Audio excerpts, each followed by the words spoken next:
Boa tarde, pessoal, tudo bem? Vamos começar aqui uma live bem rápida. Como prometido, nós vamos falar sobre um preview do congresso que a gente tem aqui em Los Angeles, da Sportsmith, o congresso da Sportsmith de RTP Return Play, no Intuit Dome do Los Angeles Clippers. E é um congresso com muitas referências internacionais no que é mais estudado hoje no mundo, né? Que é o Return to Play. E eu venho falando das minhas mentorias. Isso vem a contribuir diretamente a tudo que a gente fala das mentorias, tá? E eu estou num novo projeto agora, após 23 turmas do curso chamado Experience Advanced Programming. E o Advanced Programming foi toda uma programação em que a gente trabalhou 3-4 meses em bases teóricas, incluindo desde adaptação, tendão, as formas de ganho de força, mecanocondução, lesão tecidual, estresse metabólico, ação excêntrica, ação concêntrica, a ação isométrica, as bases da complexidade, do treino biológico, das periodizações clássicas até as modernas, a aplicação dos microload e microdoses para os complexos. Tudo isso acontece. Eu já fiz 23 turmas no Brasil. E agora eu estou com um projeto novo, está começando no próximo fim de semana, estou retornando daí dos Estados Unidos segunda, que é o Periodization, né? Que é vamos dizer, um level 2 do curso, em que a gente consegue aprofundar o porquê das coisas, tá? Então muitas pessoas me chamam, então já tenho um rol de fisioterapeuta, preparador físico, personal, que trabalha com programação, só que fica muito buscando o porquê das bases teóricas e as especificidades, né?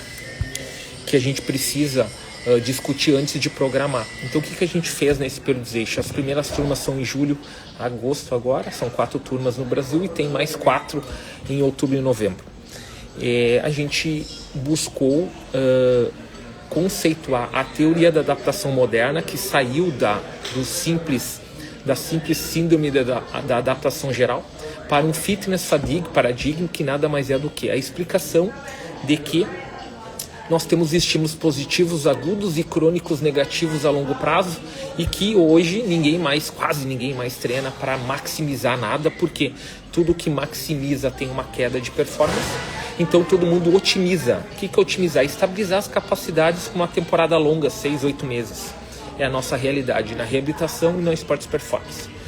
E para otimizar a gente precisa pensar em microload, microdose, em organização, programações dos componentes das capacidades, ou seja, entender os efeitos das interferências, né? E como otimizar e combinar essas estratégias. Para isso a gente tem ideias sólidas de periodização, começando no geral, terminando no especial. Isso não muda. Começa no geral, termina no especial. Isso não muda. O que muda, que é diário, individual, específico, é a programação. Para isso, após essas bases teóricas, a gente dividiu em 6 grandes programações que a gente vai fazer na prática do presencial do Periodization, que é lesão e hipertrofia, esportes coletivo, raquete, endurance e lutas, tá? E aí, por que eu tô falando disso? Porque as minhas viagens, né, para os cursos internacionais, para os congressos, o que está acontecendo com a maioria dos cursos internacionais? Então, foi isso que eu vi ano passado na Inglaterra, no Manchester City, no congresso de esportes performance e reabilitação. Isso que eu vi agora em fevereiro em Copenhague, no Scandinavian Sports Congress, que foi toda os países da Escandinávia discutindo programação e planejamento de performance, e hoje, aqui em junho, em Los Angeles, na Escola Americana. E provavelmente ainda nos próximos que a gente vai ter no fim do ano. É que todo mundo quer manter performance, otimizar performance, tá? E retardar lesão, prevenir lesão. E essa prevenção de lesão, ela é estratégica por quê? Porque mudou demais. E vocês podem notar os esportes hoje que é muito caro e principalmente destrói os planejamentos das equipes e dos atletas individuais, quando a gente não entende que a programação mudou. E se tu não estudar 60 horas de bases teóricas, tu vai continuar no copia e cola. Vai continuar no copia e cola. E por que o copia e cola? Porque tu fica discutindo um modelo de periodização que basicamente ele só foi adaptado e mudou o nome, vai continuar começando no geral e terminando no especial. Os modelos de periodização, desde o clássico até hoje, a complexidade, ele começa com a base geral de força e termina com o gesto motor. Não vai mudar. Então, as programações é muito mais uma escolha do momento do atleta, da necessidade dos reequilíbrios musculares, da dinâmica, do que precisa ser maximizado, o que tem que ser estabilizado, o que eu tenho que otimizar. E para isso eu preciso dominar o quê? Bases teóricas, né? Então o que acontece? O primeiro grande conceito que a gente tem é sobre microload e microdose, que é o que acontece. Como as temporadas estão muito longas, a gente não consegue mais discutir o treinamento como a gente recebe muitas vezes na graduação, totalmente espaçado, né? Totalmente espaçado e totalmente visando construção muito básica e longa das capacidades. A gente não tem esse tempo.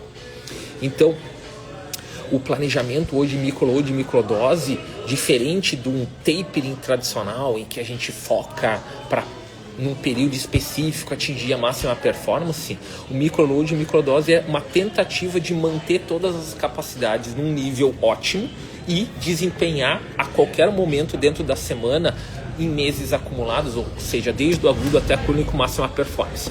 Para isso, eu preciso estudar adaptação e eu preciso estudar os meios e métodos dentro da periodização.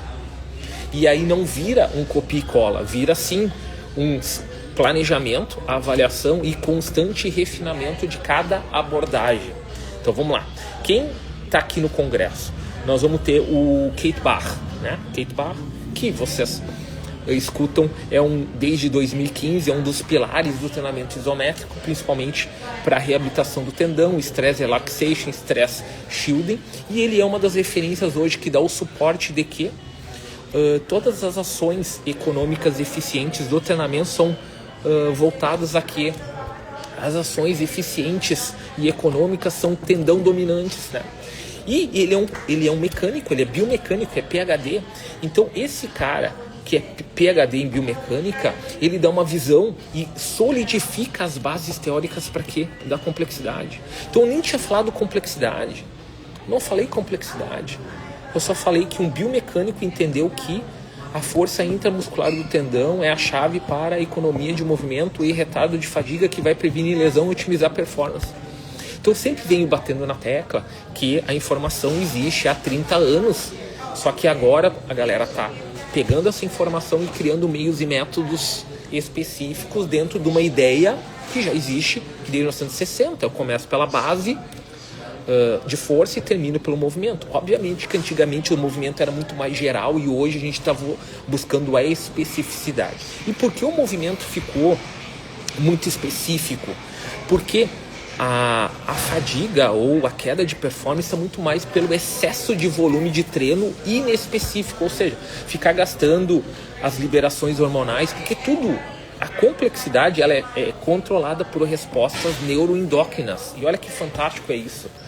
Se as respostas neuroendócrinas elas controlam a complexidade, eu não posso ter um gasto desnecessário do eixo testosterona cortisol, eu não posso ter um gasto desnecessário do eixo cortisol testosterona, e por isso eu tenho que saber que quando eu tenho uma base intramuscular forte que suporta e retarda a fadiga mecânica, eu vou aplicar exercícios específicos. Só que o que acontece? Os exercícios específicos, isso a própria complexidade, o sistema dinâmico complexo fala, ele só consegue ampliar a variabilidade motora com o retardo de fadiga se eu ter feito antes uma ampla e extrema força intramuscular estabilizadora do atrator.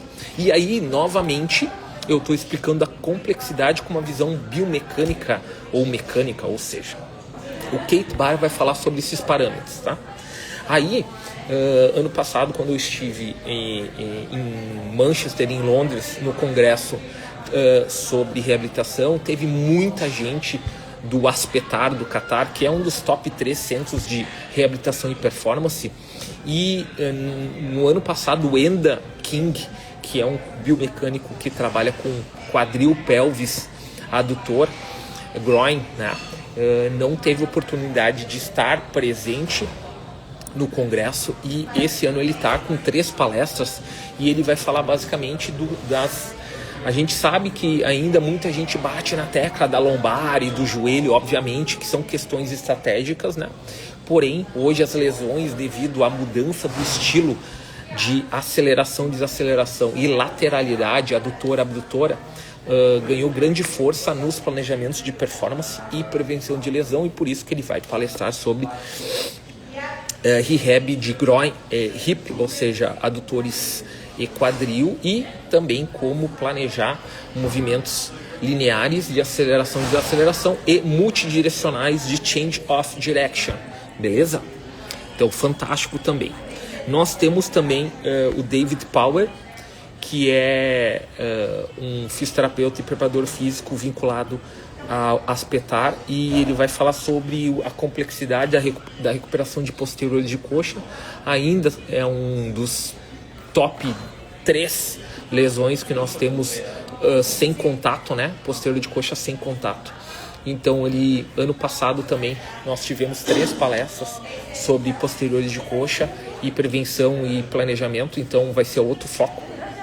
Algo que me chamou muita atenção, e eu já venho comentando isso também nas mentorias, o Romain Turilão, que é um francês PhD que trabalha no complexo do tornozelo e pé, foot and ankle, né?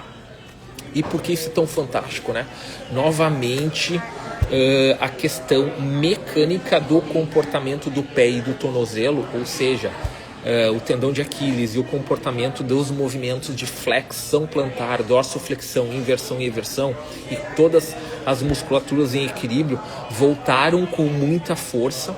Hoje, o trabalho do sólio em aceleração, desaceleração e prevenção de lesão de LCA, ou seja, flexão plantar sentada, ele é quase uma obrigação dentro do planejamento 2 vezes por semana de qualquer atleta, ou seja, nós temos já muitos artigos, e ele comentou isso no congresso ano passado em Manchester, e está voltando com muita força essa questão que o pé é a primeira membro que toca no solo no momento coordenativo de transferência de força em cadeia cinética, e essa força do pé estável e equilibrada é fundamental para que essa força chegue no quadril em tripla extensão, e dessa forma em tripla extensão nós tenhamos oportunidade de transferir a força para os membros.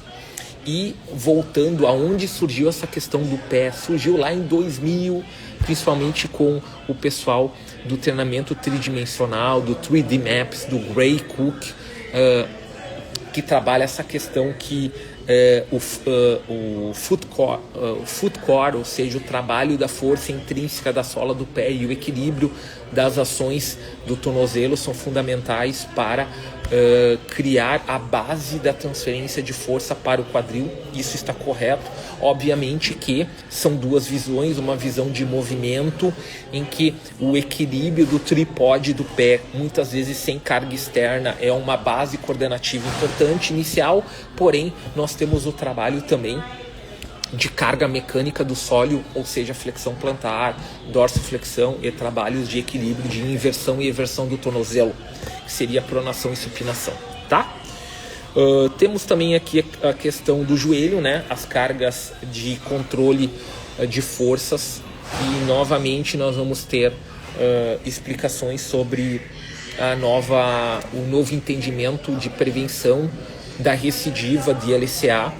Sabemos que temos um grau em 2 anos de 18% a 22% de recidiva de LCA que ocorrem quando nós não conseguimos consolidar o reequilíbrio de forças após cirurgia. Então, o LCA com uma recidiva de 18% a 22% é algo muito muito preocupante, e novos estudos, principalmente da Koutz Safakis, que é chefe do departamento da Aspetar no Catar, sobre trabalho de força vertical e força horizontal em saltos. Ela trouxe uma nova abordagem, isso é um artigo de 2021-22, que é um dos principais artigos hoje discutidos no mundo em reequilíbrio de forças pós-LCA, que seria o quê? Principalmente a força de desaceleração excêntrica do quadríceps no deslocamento horizontal. Então, pós-cirurgia, a questão vertical é muito facilmente reequilibrada, porém a questão horizontal é muito difícil de reequilibrar. Então o foco é a força excêntrica do quadríceps em desaceleração horizontal. Esse é o foco hoje no mundo em pós-LCA. Nós vamos ter o grande PhD, que já acredito que foi no Brasil algumas vezes, Matt Jordan, canadense, da Universidade de Calgary. Ele é um dos caras que aborda muito o planejamento do treinamento a partir de controle de carga, né? Então também vai ser uma oportunidade muito boa de ver as últimas explicações que ele tem para falar. E também temos o meu amigo, que foi meu colega num curso em Denver sobre mobilidade e força excêntrica, Loren Landau, que é um ex-preparador físico do Denver Broncos, campeão da NFL antigamente, e hoje que trabalha na Universidade de Notre Dame em futebol americano, e também é um palestrante famoso aqui nos Estados Unidos em esportes performance. E ele vai falar sobre o planejamento anual, ou seja, desde o micro para o macro, ou seja, short, long term adaptation, ou seja, como a gente visualiza o ciclo da semana dentro de um meso e um macro, que é o segredo do planejamento hoje em esportes performance. E batendo na tecla novamente para vocês, o microload e microdose, o entendimento da otimização do treinamento, em que as capacidades, tirando algumas modalidades que o foco é olímpico mundial, do atletismo, da natação, que o foco é um planejamento muito longo. Agora, se a gente voltar para esporte coletivo, multicompetições individuais, esportes de raquete, esporte de lutas, é muito difícil a gente falar em maximização, a gente tem que estabilizar. Para isso, nós precisamos saber que não tem como tirar nenhum tipo de capacidade física do planejamento a curto prazo. Então a gente tem que aplicar força, a gente tem que aplicar transferência de potência e coordenação reativa, e nós temos que finalizar com gesto motor específico.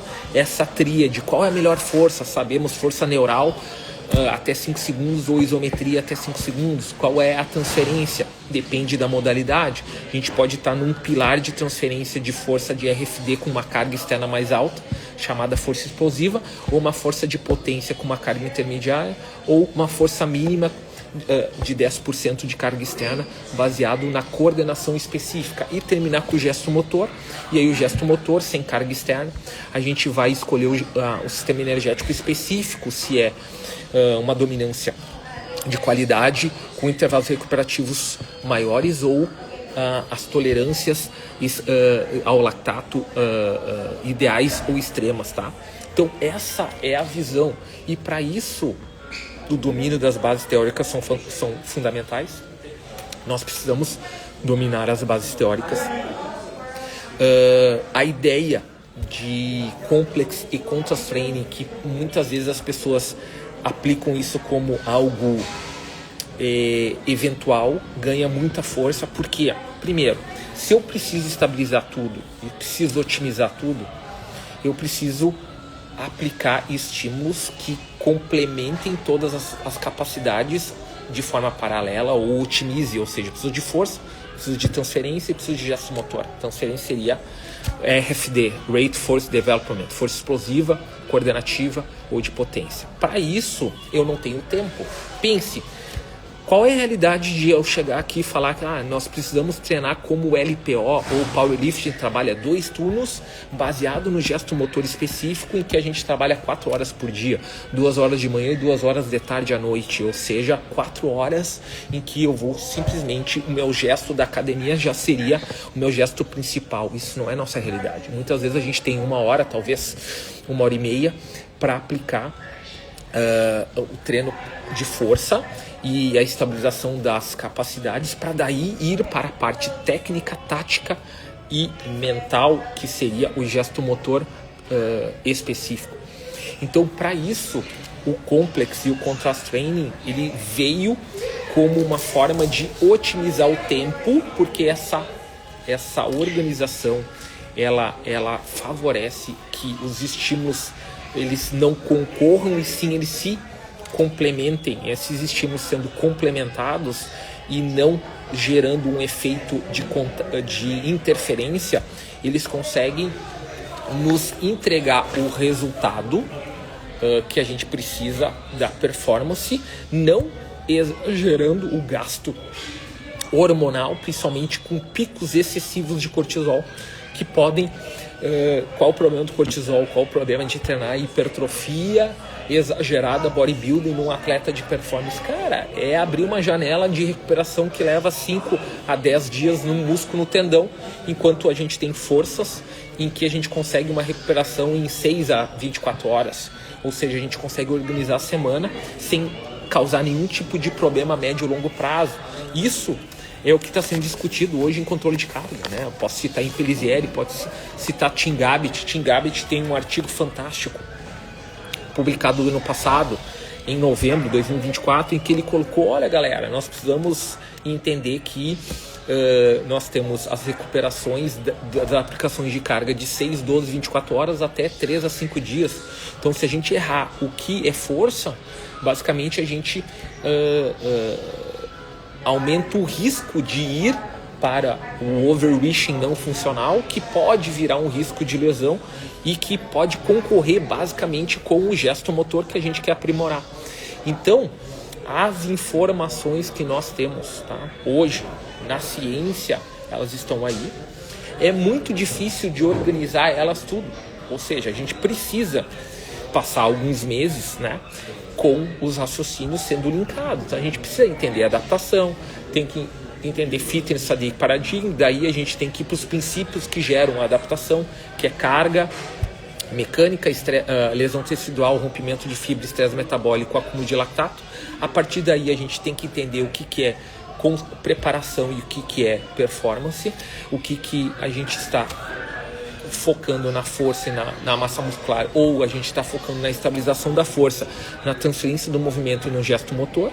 Aí a gente tem que visualizar que o calendário dita a nossa programação, o dinheiro e o calendário, isso é artigos hoje dizendo não vai mudar nem o calendário e nem o dinheiro aplicado. Saiu uma discussão agora, até essa semana, a maioria de vocês deve ter visto que o Tyrese Haliburton, que era o principal atleta do Indiana Pacers no jogo 7 da final da NBA, estava 3-3 com o Oklahoma. O Tyrese Haliburton concorria junto com o Shai Alexander como as referências.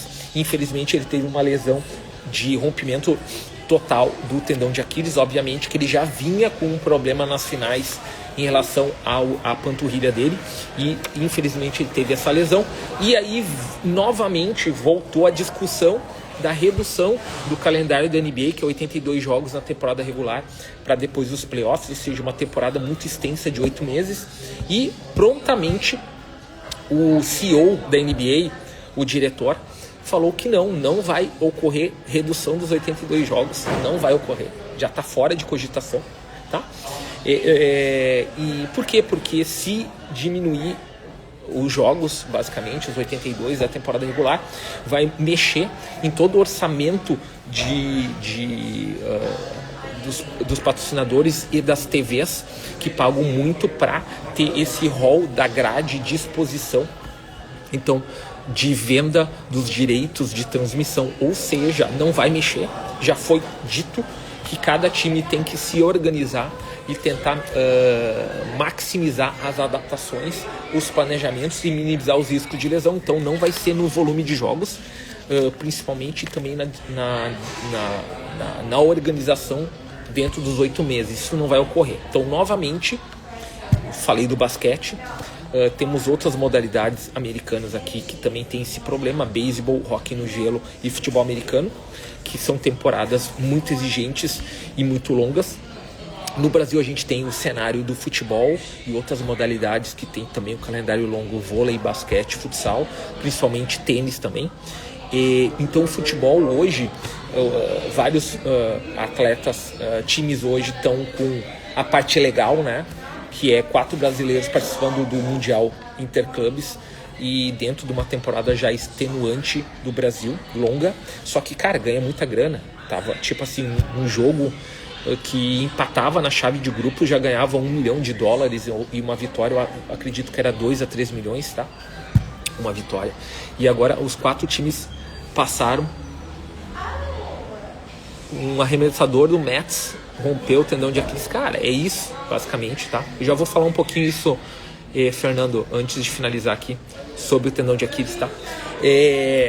Então, o futebol brasileiro tá com uma exposição fantástica, porque os 4 times passaram para as oitavas de finais. Porém, cara, já estão falando, cara, não é muita grana, é muita TV e a tendência é só aumentar, tá? Então vai continuar esse cenário, o dinheiro dita. E aí voltou o seguinte: os modelos antigos, clássicos de entendimento, de treinamento, eles foram reatualizados. Ou seja, a base teórica, eu sempre dito, a periodização que começa com geral e termina com especial, que tinha a forma clássica ou até a forma contemporânea de bloco, que eu tinha 6 semanas em cada etapa para programar, para chegar numa performance depois de 3, 4 meses. Basicamente isso não tem como aplicar mais hoje, tá? Na maioria dos esportes. Porém, a ordem continua a mesma. Eu continuo mesmo na complexidade, entendendo que eu tenho que fazer a força, eu tenho que transferir para performance, eu tenho que terminar com o gesto motor. Isso não mudou. Mas como eu organizo isso? Como eu organizo isso no treino, na semana? Só tem uma forma, em complex contraste, né? Organizando isso dentro das sessões, distribuindo, e essa discussão hoje no mundo, tá? E aí o microload e a microdose também chega com muita força, tá? Em relação ao tendão de Aquiles, tá? O que a gente sabe hoje, isso é um tema que eu abordo no conteúdo preparatório das mentorias, que é uma extensa discussão sobre como treinar tendão e como treinar músculo, tá? E graças a Deus a mecanotransdução veio com força em relação ao tendão. Eu tenho conteúdos que eu expliquei toda os mecanismos que causam a lesão do tendão e como eu, em 2 a 4 semanas, começo a reorganizar as fibras de colágeno, né? Ou seja, como machuca e como cura. E também tem uma extensa revisão atual sobre que todo treino de força neural, isométrica ou dinâmica foca na titina, e a titina é que estabiliza esse componente de transferência de força para o tendão dentro do sarcômero, né? E a titina hoje é entre aspas, top 3 no mundo de discussão. Então por que tu está treinando força? Por que tu está treinando isometria? Por que tu está buscando regeneração da fibra de colágeno do tendão? Para a titina criar essa base e estabilizar a transferência de força do tendão. Então o que acontece? O que o Keith Baar, e quem quiser tem os podcasts dele desse ano, em que ele fala diretamente como ele modificou faz 10 anos toda a visão de treinamento dele, e cara, e é um dos caras hoje no mundo que mais discute isso. Então o que o Keith Baar falou sobre tendão? Basicamente, se eu fizer dinâmico, reativo, coordenativo, eu estou maximizando que a força produzida pelo músculo seja transferido para o tendão, para a cadeia cinética do movimento. Então eu transfiro força, tá? Só que isso desgasta, basicamente, pelo princípio de overuse e pelo princípio de transferência de força, que as fibras de colágeno fazem essa transferência, tá? Então, basicamente, a dinâmica de movimento, ela gasta, vamos chamar assim, ela gasta o tendão. E por ser dinâmico, reativo e elasticidade, o componente da titina, A titina é 75% stiffness e somente 25% elasticidade. Então, se eu só focar movimento, por isso que a complexidade não existe sem a força intramuscular preparatória. Se eu focar só movimento, a gente sabe que vai durar 3 a 5 semanas só movimento, tá? Só elasticidade, só coordenação, só reatividade. 3 a 5 semanas você vai ter lesão muscular. Por quê? Porque a titina perde a sua estabilidade, o tendão não renova a fibra de colágeno, eu vou usando, e em algum momento eu vou ter overuse e eu vou ter queda de performance, tá? Então o que acontece? E aí cada cenário é único, nem todos os preparadores físicos do mundo utilizam ou têm a chance de organizar o que essa visão mais moderna em que a força estabiliza o tendão para que o movimento faça transferência de força em elasticidade, tá? Que é o conceito da complexidade. Então o que acontece? O tendão, principalmente o patelar, não tão comum o rompimento de patelar, mas bastante o Aquiles, ele é silencioso, tá? Muitas vezes o cara não tem dor no tendão de Aquiles, não tem. Por quê? Porque em torno de 50% das tendinopatias são assintomáticas, senhores. Isso quer dizer o quê? Eu não tenho dor tendinal. Eu posso ter cansaço muscular, panturrilha, é um sinal, entendeu? Eu posso ter queda de performance reativa do salto, que é o teste de contramovimento nas plataformas de força, que é um indicativo que o componente do tendão não está fazendo o seu trabalho de reatividade. Esse é um dos principais testes que a gente tem que fazer, a reatividade de salto vertical, contra movimento jump ou squat jump, para averiguar se o tendão está fazendo sua força. Acredito que a maioria dos times do mundo fazem, porém, se não for feita uma força intramuscular dinâmica ou isométrica no tornozelo, a chance de que a médio e longo prazo eu chegue numa execução máxima de aceleração e desaceleração, em que o tendão simplesmente, por já estar com micro lesões, e o tendão é forte até ele arrebentar totalmente. Então muitas vezes a pessoa tem 20, 30, 40% de pequenos rompimentos do tendão, porém não aparece a dor. E quando por alguma ação extrema de aceleração ou desaceleração e uma imprevisibilidade ou um azar, que essa força passe a tolerância de preservação da força tendina ocorra, eu tenho músculo-tendão damage extreme, ou seja, um rompimento total do tendão de Aquiles, totalmente inesperado e altamente traumático, né? Hoje a gente sabe que a volta do tendão de Aquiles ele é superior à volta do LCA, né? A gente trabalha com 9 a 11 meses do LCA, tranquilamente a volta do tendão de Aquiles passa de 1 ano, tá? Pela complexidade da sutura e cicatrização e volta ao movimento, beleza? Então, pessoal, eu tô aqui em Los Angeles, então, e vou hoje eu já tenho congresso sábado e domingo, e vou atualizando vocês das últimas informações e que a gente tem aqui, e qualquer dúvida que tenha em relação às minhas mentorias online e presencial, quase tudo tu recebe conteúdo online para fazer um presencial. Nós temos várias datas, tá? Eu tenho as 4 datas agora do Periodization em julho e agosto, já tá sendo lançado as 4 datas posteriores de outubro e novembro, tá? Nas grandes cidades do Brasil, Rio, São Paulo, Porto Alegre, Florianópolis, Salvador, a princípio. E os conteúdos preparatórios estão salvos numa plataforma. Vocês, quanto antes se inscrever, melhor. Por quê? Porque vocês já notaram, né? O presencial é uma experiência de programação para tirar dúvidas, enquanto toda a parte teórica já foi entregue por etapas, né? Então pense assim, cara, tem um doente mental, né? Que se propõe a pegar 14 conteúdos que eram ministrados separados, criar uma única mentoria e do começo ao fim começar a explicar lá as bases teóricas, chegando na priorização, na programação, na parte prática, e entregar tudo isso em 3, 4 meses para de verdade vocês terem condições de entender lesão, otimizar fitness e programar esportes performance amadora, que é um monte de clientes são, profissional, olímpico, qualquer nível que precisar. Beleza? Tô baixando essa live aqui no feed e qualquer dúvida fico à disposição em inbox. Valeu, pessoal, um abraço e até a próxima.